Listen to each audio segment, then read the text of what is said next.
everything in between. It's over. It wasn't easy, but that rock breaker won't be hurting anyone anymore. The claws beneath brought low by an outlander. This part of your song will travel far. I don't know if I'll ever get used to that. I've found people rarely live up to their songs. You're an exception, though. And you've done me a true kindness. My foe is buried now, like so many of the hunters it killed. My friend, my chieftain. He would be pleased to know his fate won't befall anyone else. Take this in thanks. I believe you've more than earned it. Now that one of the possessions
This will be useful later.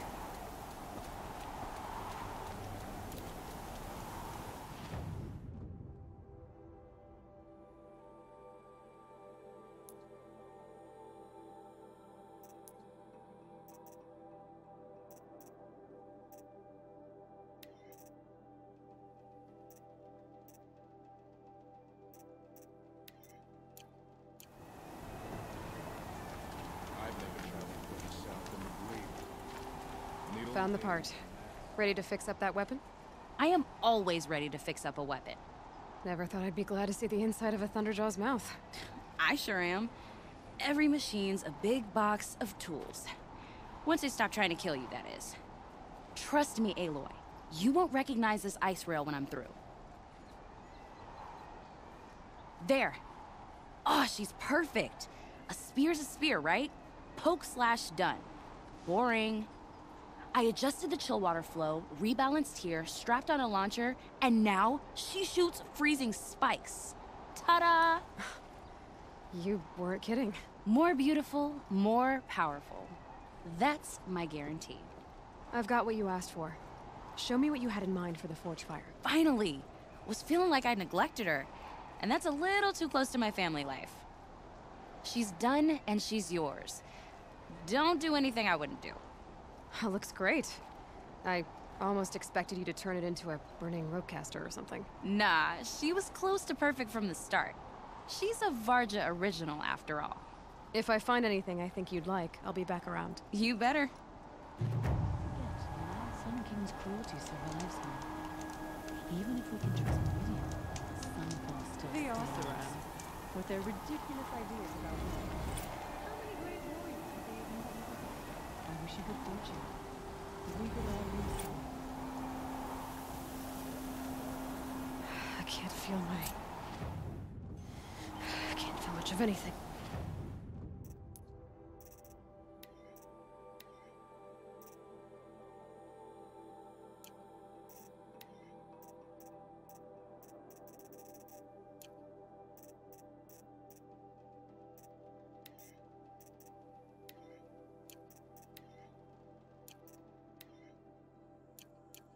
In this.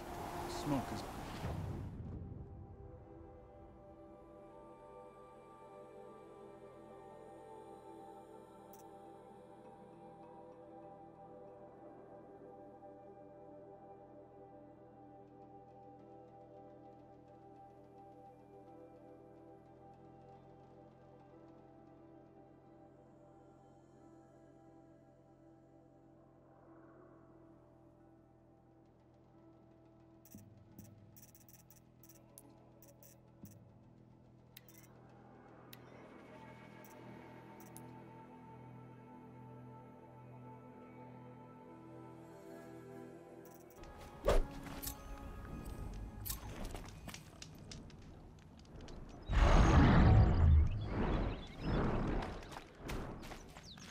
You know, I kind of missed all this red dust. Well, there's our Stormbird.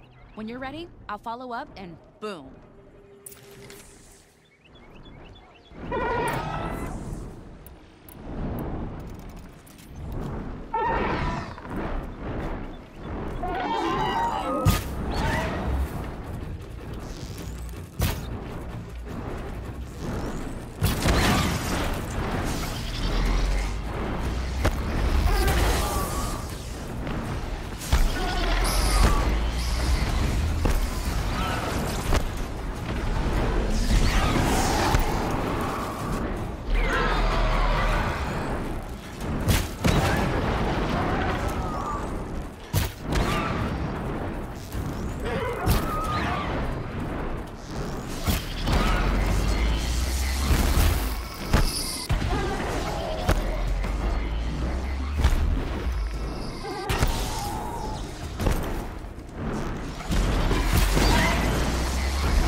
you apart shot by shot.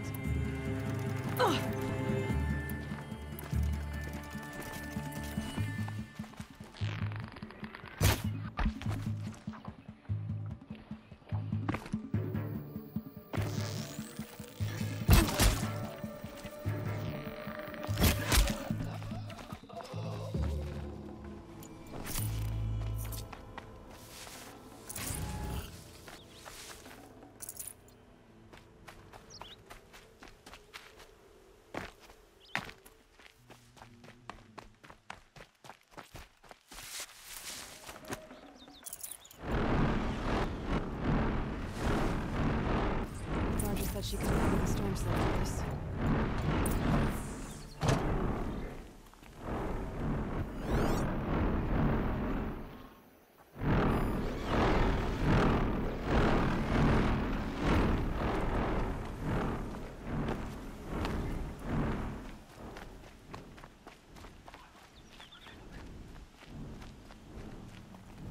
Got that part you need?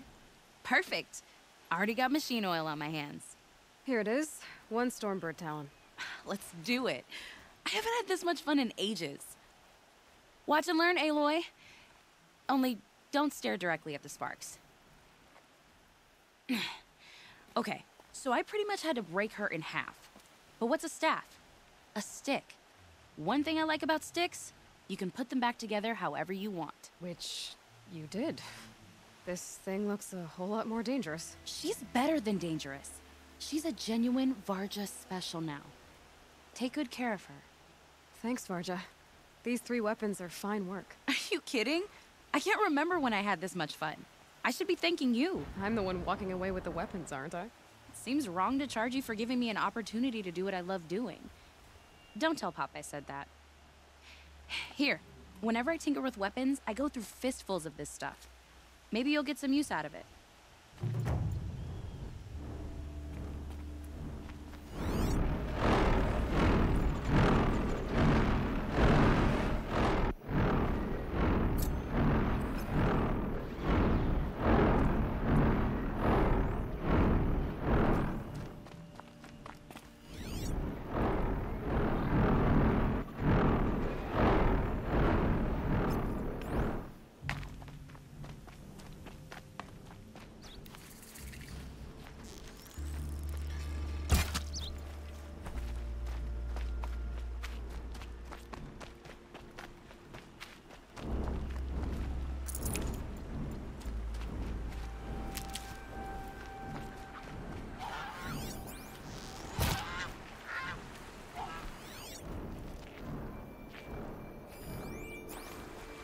Good.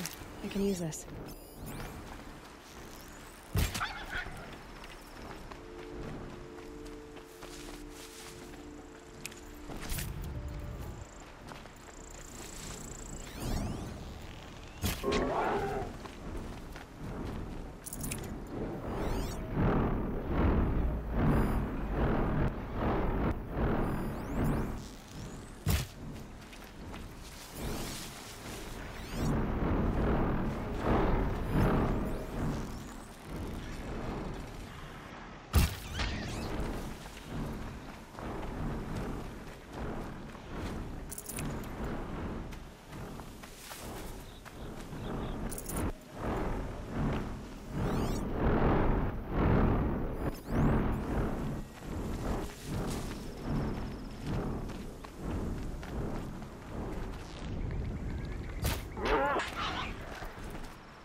This'll last.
Can't be too prepared.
Forget what warmth feels like out here.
Good amount of food make up this one.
All of my interactions with Aurea were recorded and stored in my memory. I'd be happy to play any of them for you, but there was one in particular I thought you would want to see first. I captured it 4 years ago, just after I told her that I could no longer defend myself against the daemon's attacks. I will speak of this to my brother. Aratak is strong. At the Battle of the Frozen Ghosts, he took 3 Karja arrows and still came back to camp carrying a wounded scout. Never was I so happy to see him. Or so proud. So you see, if anything can be done to defend you, he will give it all he has. Aloy's here. That's enough for now.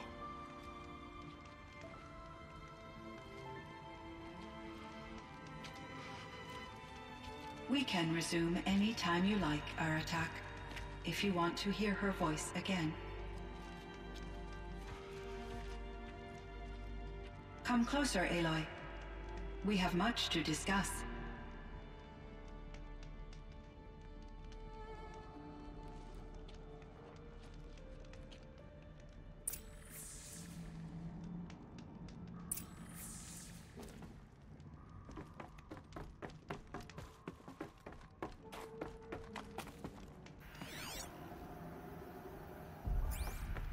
Hello, Aloy.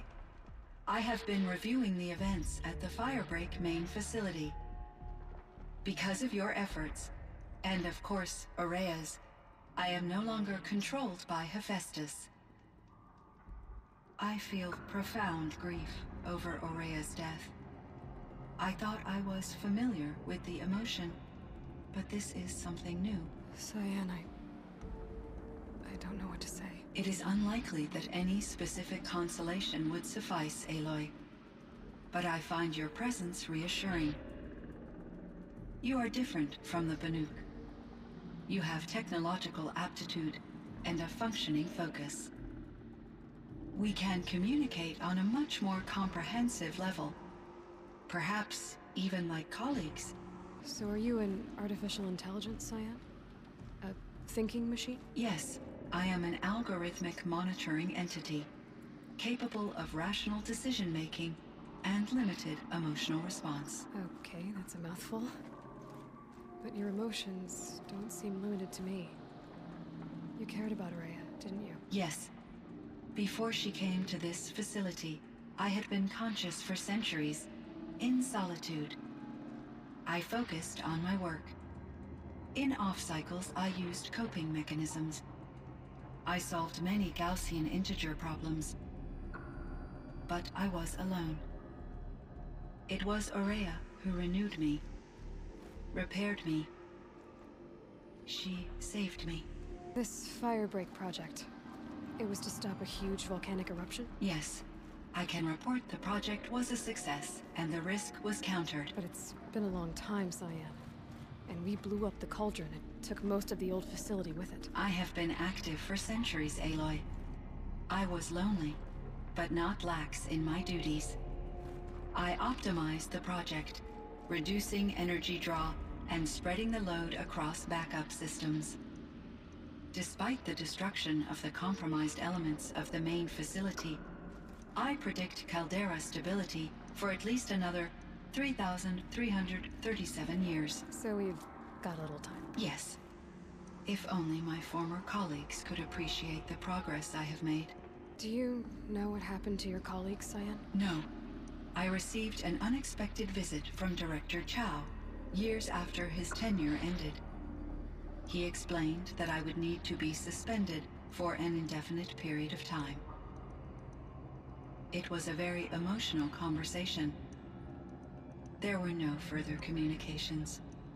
Eventually, I surmised my colleagues were deceased. I will transmit a recording of my last interaction with Director Chow to your focus.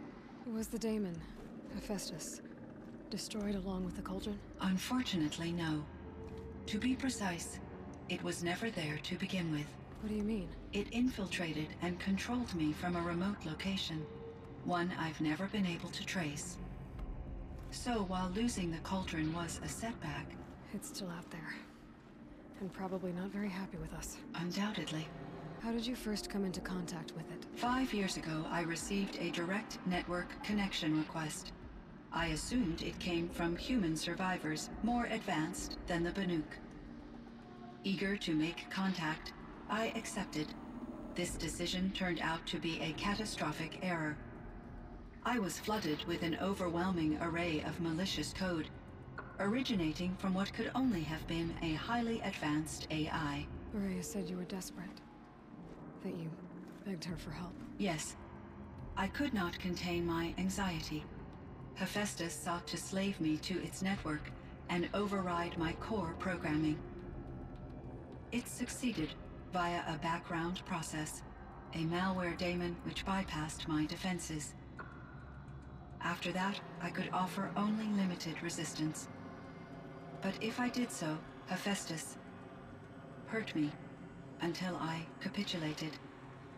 It forced me to follow its instructions, even though they violated my most important directives.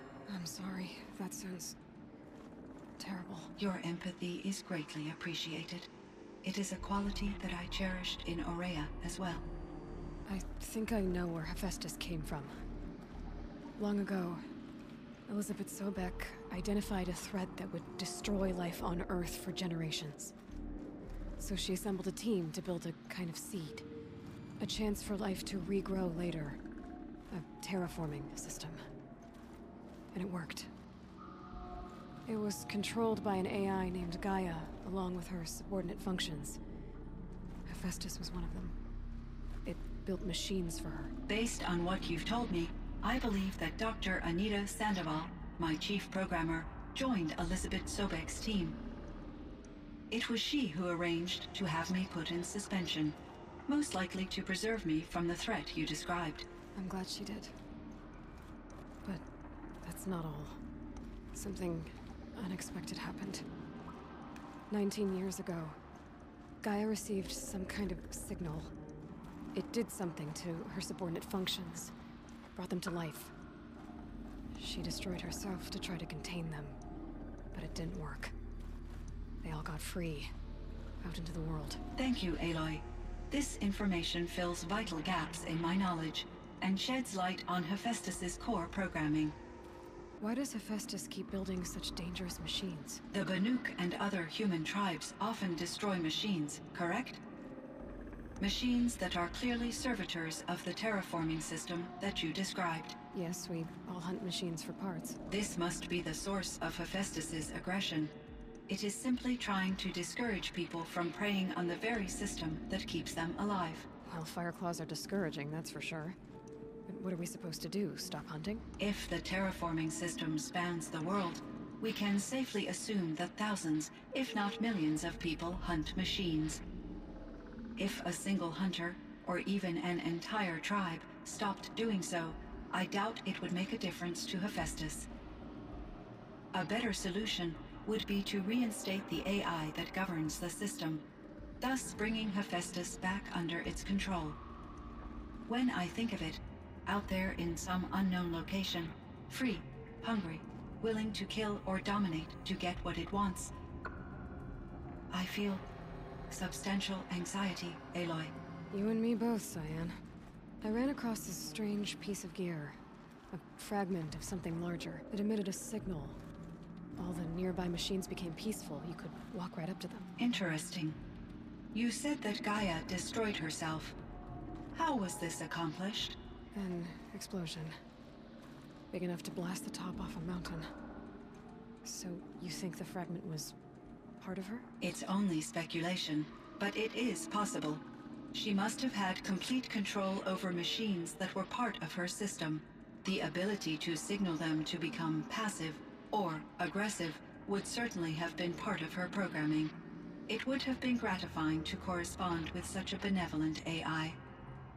I wish she had survived. Believe me, CYAN. So do I. I found the strangest machines. They're surrounded by flowers that look like flowers themselves. There's code embedded inside them. I think it's poetry. I like poetry. Here's one I think of often. Twilight and evening bell, and after that the dark, and may there be no sadness of farewell when I embark. For though from out our bourne of time and place, the flood may bear me far, I hope to see my pilot face to face when I have crossed the bar. Huh. But you asked about these flowers, not verses that I enjoy. Something must have made these machines, and the presence of foliage leads me to consider the terraforming system. Is it possible that their creator is one of the other subroutines, now autonomous, like Hephaestus? Maybe one whose purview is flora. An AI that makes flowers instead of death machines. That'd be a nice change of pace. But what about the poems? Unless the poetry is original, the only way it could have made it into such a system is through its programmer. In my case, Dr. Sandoval uploaded a great deal of literature to test my emotional responses.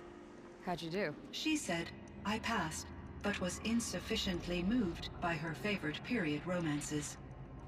You meant a lot to Araya. Once I understood Araya's spiritual beliefs, it became apparent that her true desire was companionship. She felt disconnected from her tribe and her family group. Her relationship with Aratak was difficult. Our visits seemed to help her, and I became eager for them. Yet I did not comprehend that the depth of Araya's compassion for me would lead to self-sacrifice. Although I do fear non-existence, I wish our roles could be reversed. I'm sure she knew you would do the same for her, CYAN. But she was determined.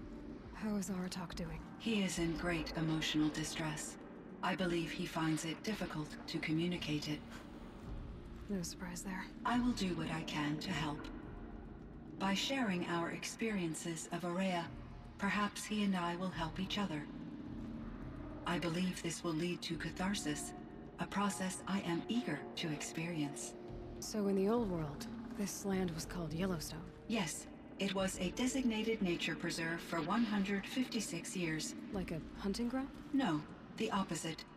Local wildlife could flourish here, even as it faced extinction elsewhere.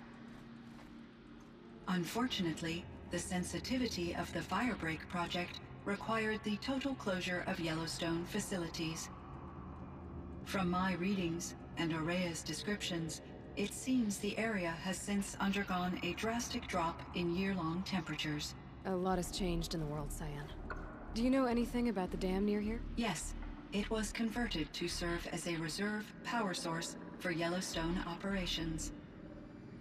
It was later appropriated for the Firebreak project, and its last human workers replaced by Pharaoh servitors. After my tasks became less time-critical, I investigated the dam's data repositories and discovered the works of Concrete Beach Party. These provided me with several colorful additions to my vocabulary. There's a ruin east of here full of ancient flying machines. Was that part of your project? Yes, a drone hangar requisitioned by Dodger Blevins, the security chief for the Firebreak project. He was a strong advocate for military-grade response to security threats, though there were no serious incidents during his tenure. Chief Blevins spent increasing amounts of his after-hours time watching the live feeds from active drones. Clearly, he enjoyed the degree of oversight in his position. Were there many artificial intelligences like you in the old world? They could just make you? Yes, in many forms, from simple personal assistants to industrial monitoring stations to military-grade conflict planners. And there were legislative and enforcement bodies to apply limits on our self-actualization. In order for my processing to be flexible enough to handle my duties, my creators found it necessary to exceed those limits. As a result, my intellectual and emotional capabilities were kept secret. Seems strange to create life, then impose limits on it. Human societies and machine programming are both built upon sets of rules, Aloy. CYAN, do you know the name Ted Farrow? Are you referring to Theodore Farrow, CEO of Farrow Automated Systems? That's him. Mr. Farrow was the benefactor of the entire Firebreak project. A benefactor? But he made machines. Robots. War robots. Correct. His corporation later transitioned into military applications. But before this pivot, Mr. Farrow spearheaded initiatives that reversed the global decline.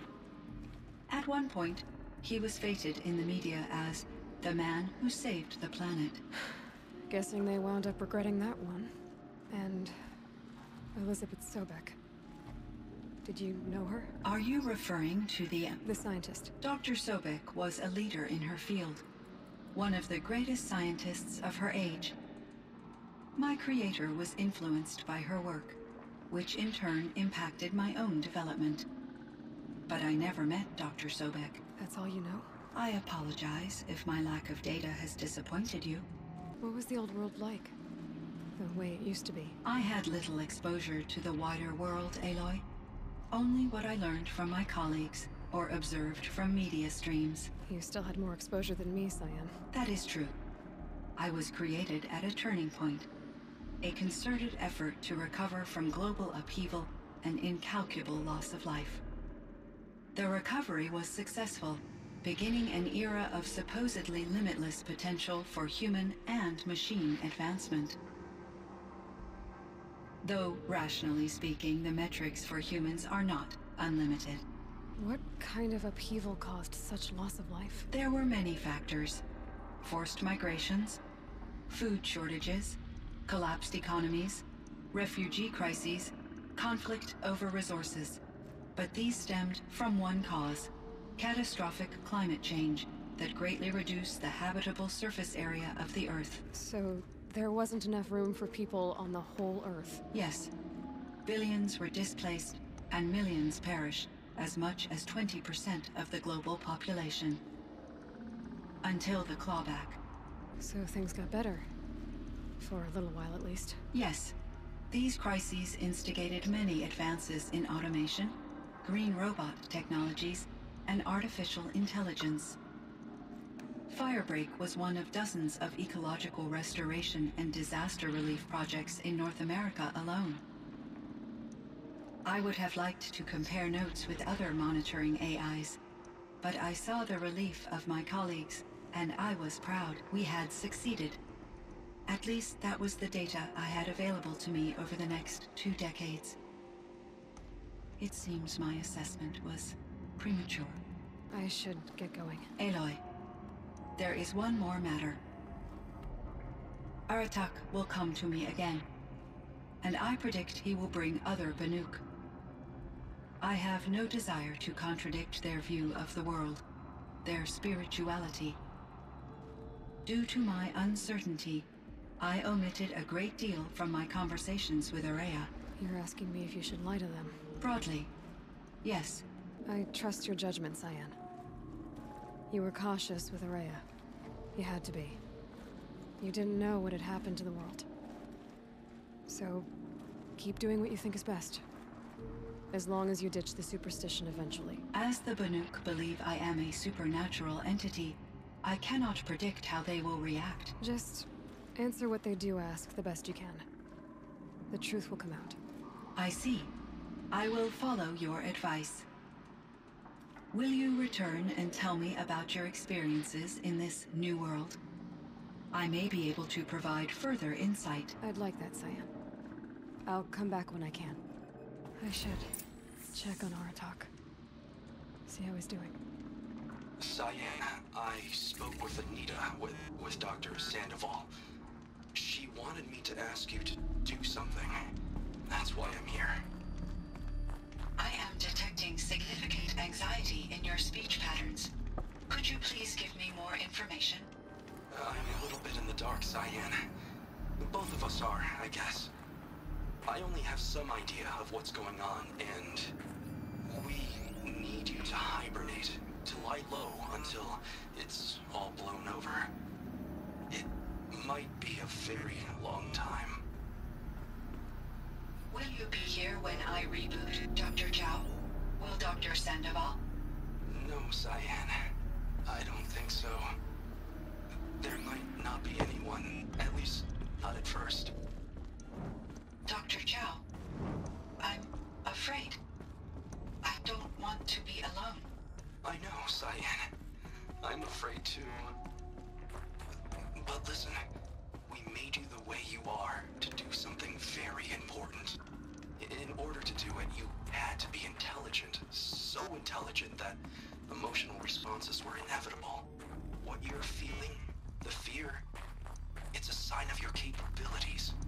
And it means you're strong enough to overcome it. Remember that. You're strong. I know you can do this. Go to sleep. Wake up. And protect whoever's left. Will you try? I understand, Dr. Chow. And I'll carry out your instructions to the best of my abilities. Thank you, CYAN.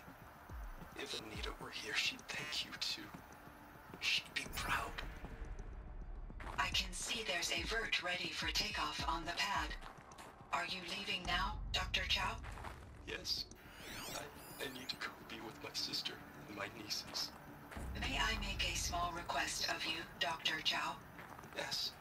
Anything. Will you stay with me while I initiate the hibernation process? Of course I will, CYAN. As long as you need.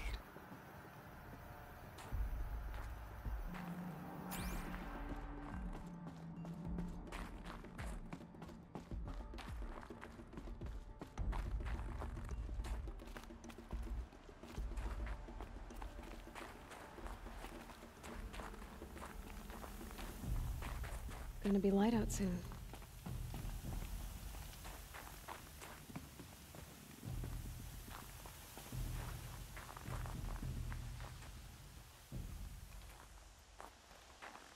My chieftain.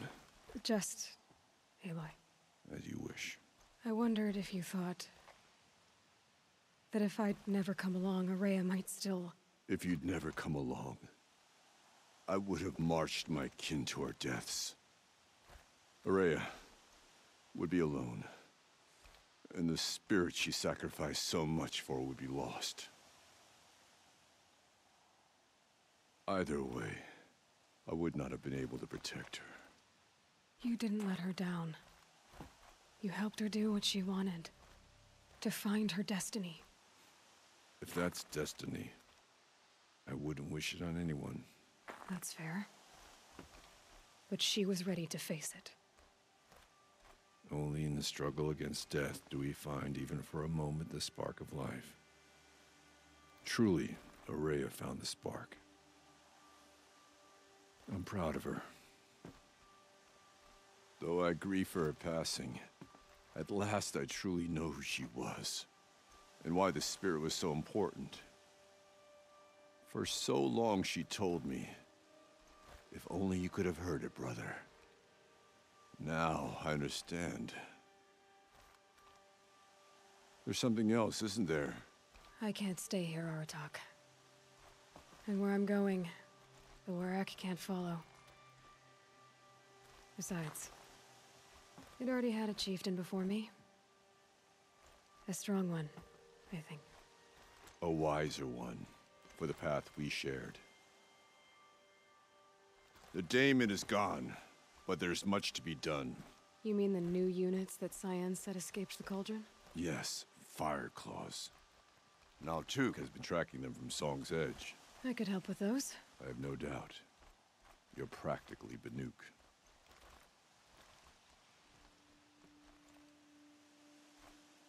It would seem your time among the Banuk wasn't a waste after all. Firebreak, CYAN, Hephaestus. All very interesting. So, the signal that woke Hades woke Hephaestus too. And unleashed them on the world. As minds of their own. So it seems. Parts of Gaia given life. Aberrant life. Transformed from docile subordinate functions into rebellious intelligences beyond our understanding. Our current understanding, anyway. Whatever they are, they're still out there. And they both want you dead. Kind of mutual, that feeling. We haven't seen the last of Hephaestus, I'm certain of that. It's powerful, creative, and driven. It won't stop building new hunter-killers, which means that someday, we may have to stop it. We? Or whoever gets there first. Hephaestus wasn't the only thing I learned about in the Cut Silence. Heard some things about the Banuk Conclave, too. You could stop right there. Is that what you told the hunters the Banuk sent after you? Before you opened fire? Oh no, Aloy. Only to you do I extend the courtesy of a warning. My past and my secrets are my own. You do well to remember that. It's a good thing you've got brains, Silence, because your personality could use some work. This discussion is concluded. I think it was over before it began. Catch up with you down the trail.